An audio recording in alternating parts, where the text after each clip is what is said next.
Hello everyone, I am Soma here और मैं आपका बिल्ड करियर चैनल में बहुत बहुत स्वागत करती हूँ। मैं नेट क्वालिफाइड हूँ और मेरे पास 2 इयर्स का टीचिंग एक्सपीरियंस भी है। ओके, तो चलिए आज स्टार्ट करते हैं बैंकिंग अवेयरनेस की क्लास नंबर 2 से। और अगर आपको क्लास नंबर 1 देखनी है तो नीचे लिंक प्रोवाइड किया गया है, प्लीज़ आप उसे एक बार जाकर देख सकते हैं। ओके, तो चलिए स्टार्ट करते हैं आरबीआई की मॉनेटरी पॉलिसी के साथ। तो please like share and subscribe build career channel और please leave and comment below. जो कमेंट सेक्शन में है आपके प्रीसियस कमेंट मेरे लिए बहुत इंपॉर्टेंट है और क्लिक ऑन बेल आइकन। तो चलिए स्टार्ट करते हैं मॉनेटरी पॉलिसी ऑफ आरबीआई के साथ। तो फर्स्ट ऑफ ऑल इसे पहले ठीक से समझ लेते हैं। इसका बेस क्या है? किसी भी देश की इकोनॉमी को सही तरीके से चलाने के लिए कुछ रूल्स और गाइडलाइंस बनाए जाते हैं और जो इन्फ्लेशन, कंजम्पशन, ग्रोथ और लिक्विडिटी जैसे मॉनेटरी ऑब्जेक्टिव को फुलफिल करने के लिए बहुत ज़रूरी हैं। इंडिया में आरबीआई एक्ट 1934 सेक्शन 45ZB, आप याद रखिएगा इसे, सेक्शन 45ZB जो कि करते हैं मॉनेटरी पॉलिसी कमेटी। ओके, याद रखिएगा इसे कि मॉनेटरी पॉलिसी कमेटी को फॉर्म किया गया है इसके अंडर, सेक्शन के अंडर, जिसमें 6 मेंबर्स हैं और इस कमेटी की मीटिंग एवरी 2 मंथ्स में होती है। इनमें आरबीआई के गवर्नर, डिप्टी गवर्नर जो कि इंचार्ज होते हैं मॉनेटरी पॉलिसी में शामिल होते हैं और साथ ही साथ मेंबर्स भी इसके शामिल होते हैं जो हैं अभी प्रेजेंट में कौन कौन है? Shri Shaktikanta Das, governor of India RBI, doctor MD Patra, deputy governor, doctor Janak Raj, executive director of bank in charge of monetary policy, doctor Ravindra Dholakia, doctor Pami Dua और चेतन घाटे शामिल हैं। तो चलिए अब आप मॉनेटरी पॉलिसी के इंस्ट्रूमेंट्स को समझ लेते हैं। इनमें 2 तरह के होते हैं, इनडायरेक्ट इंस्ट्रूमेंट और डायरेक्ट इंस्ट्रूमेंट। इनडायरेक्ट इंस्ट्रूमेंट में bank rate, marginal standing facility, repo rate और रिजर्व रेपो रेट आते हैं। डायरेक्ट इंस्ट्रूमेंट में कैश रिजर्व रेशियो और स्टैट्यूटरी लिक्विड रेशियो आते हैं। तो चलिए एक एक करके इनको समझ लेते हैं। बैंक रेट क्या है?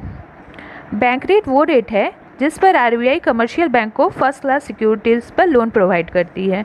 बैंकों को डेली के लिए, डे टू डे ऑपरेशन के लिए बहुत बार आरबीआई से लोन लेने की ज़रूरत पड़ती है, पर ये लोन एक दिन से ज़्यादा के लिए नहीं होना चाहिए। ओके, चलिए अब सेकंड को समझ लेते हैं। मार्जिनल स्टैंडिंग फैसिलिटी क्या है? मार्जिनल स्टैंडिंग फैसिलिटी इसे फर्स्टली इंट्रोड्यूस किया गया था इन 2011। तो चलिए डेट को याद रखिएगा, आ सकते हैं एग्ज़ाम में। ओके, 2011 में इंट्रोड्यूस किया गया था।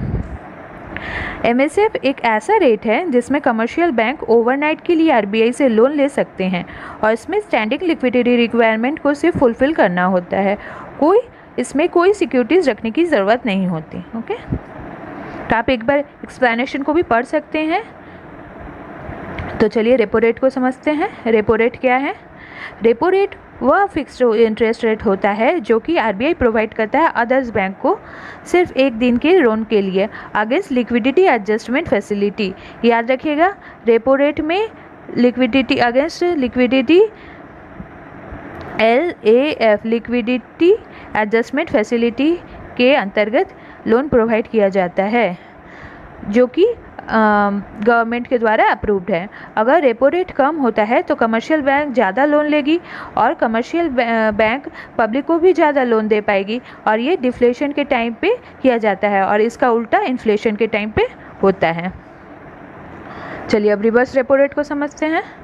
रिवर्स रेपो रेट वो रेट है जिसमें, ये तो फर्स्ट ऑफ ऑल जान लीजिए कि ये रेपो रेट के उल्टे होते हैं और ये एक फिक्स्ड इंटरेस्ट रेट है जो कि जिसमें आरबीआई कमर्शियल बैंक से लोन लेती है और ये लिक्विडिटी कंट्रोल के लिए एक इम्पॉर्टेंट स्टेप होता है। ओके, और ये रेट है जो कि सेंट्रल बैंक, याद रखिएगा, सेंट्रल बैंक लोन लेती है कमर्शियल बैंक से और ये इन्फ्लेशन को बहुत अच्छी तरह से कंट्रोल करने में बहुत हेल्पफुल है। ठीक है, तो अगर जैसे कि आपको पता ही होगा, जैसे कि इंक्रीज़ हो जाएगा अगर रिवर्स रेपो रेट, तो इससे क्या होगा कि मनी सप्लाई डिक्रीज़ हो जाएगी और अगर रिवर्स रेपो रेट अगर इंक्रीज़ करेगा तो मनी सप्लाई डिक्रीज़ करेगी, उल्टा होता है। रिवर्स रेपो मैं बता देती हूँ आपको ठीक से। रिवर्स रेपो रेट अगर इंक्रीज़ होगा तो इंक्रीज़, तो मनी सप्लाई डिक्रीज़। ओके,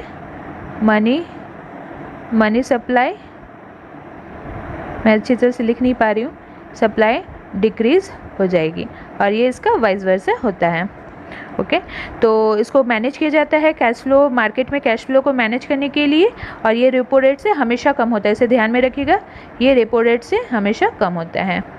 तो अब चलते हैं CRR क्या होता है। CRR मतलब कैश रिजर्व रेशियो। CRR एक ऐसा रेशियो होता है जो कि एक सर्टेन परसेंटेज और फ्रैक्शन होता है, जो कि टोटल डिपॉजिट का एक अमाउंट होता है जो कमर्शियल बैंक को मेंटेन करना पड़ता है, और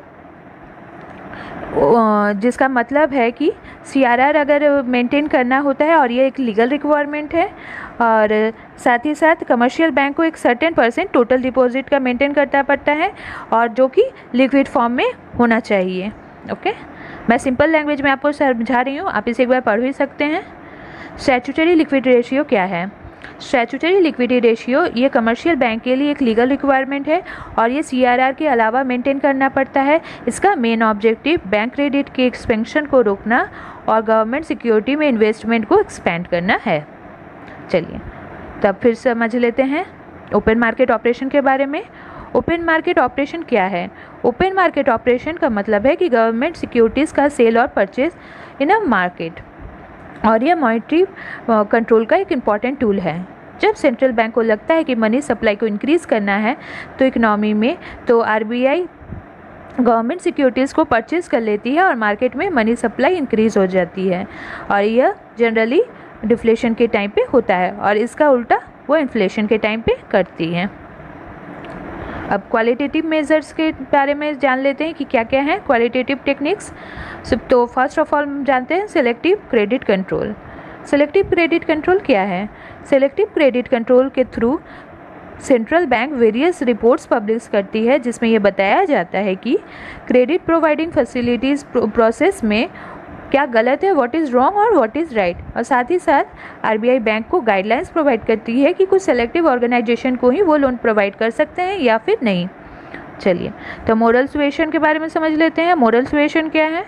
मोरल सुएशन एक हम्बल रिक्वेस्ट है। मोरल सुएशन क्या है? एक हम्बल रिक्वेस्ट है। ओके, रिक्वेस्ट है मोरल सुएशन। रिक्वेस्ट है जिसमें कि RBI सिर्फ सजेशन प्रोवाइड करते हैं कि जबकि जैसे कि एग्जांपल में मैं प्रोवाइड कर रही हूँ, RBI जब रेपो रेट घटाती है तो बैंक को भी वो अपने रेट को घटाने के लिए कहती है, और इसी तरह से ये एक जस्ट एक रिक्वेस्ट या सजेशन प्रोवाइड करती है। ओके, अब marginal requirement, fixing marginal requirement क्या है? RBI फिक्स करता है कि वो अपने एक मार्जिन को, जिसमें कि up to which the securities के अगेंस्ट परचेज लोन ले सकते हैं। जैसे कि मार्जिनल सिक्योरिटीज़ का मतलब सिंपल लैंग्वेज में समझते हैं कि वो अमाउंट, जो लोन अमाउंट और जो सिक्योरिटीज़ के अमाउंट है उनके बीच का डिफरेंस होता है। चलिए अब कस्टमर क्रेडिट रेगुलेशन क्या होता है? Customer credit regulation RBI various committee का अपॉइंटमेंट करती है, जो कि कंटिन्यूसली रिव्यू और स्टडीज़ करते हैं कमर्शियल बैंक की फंक्शनिंग को। RBI इशू करता है लोन रिगार्डिंग गाइडलाइंस। तो चलिए अब मैं बताती हूँ कि प्रेजेंटली अभी कितनी रेपो रेट और रिवर्स रेपो रेट कितनी चल रही हैं। तो रेपो रेट अभी चल रही हैं प्रेजेंट में 4%, और रिवर्स रेपो रेट क्या चल रही हैं? रिवर्स रेपो रेट चल रही है 3.35%, और मार्जिनल स्टैंडिंग फैसिलिटीज़ कितनी चल रही है? 4.25%। ओके, और मैं अब इसको एक बार मिटा रही हूँ। ओके, तो और बैंक रेट कितनी चल रही हैं? बैंक रेट चल रही हैं 4.25%, और CRR कितनी चल रही हैं? CR चल रही है 3%, और SLR ये सारे पॉइंट आपको याद रखने हैं और हर बार ये बहुत चेंज होते रहते हैं, इसलिए प्लीज़ देख लीजिएगा। अभी मैं जितने प्रेजेंट में वीडियो बना रही हूँ तो यही रेट चल रहे हैं। ओके, तो चलिए आज क्लास को एंड करते हैं यहीं पे। Thanks for the watching. Please like share and subscribe, build करिए चैनल। थैंक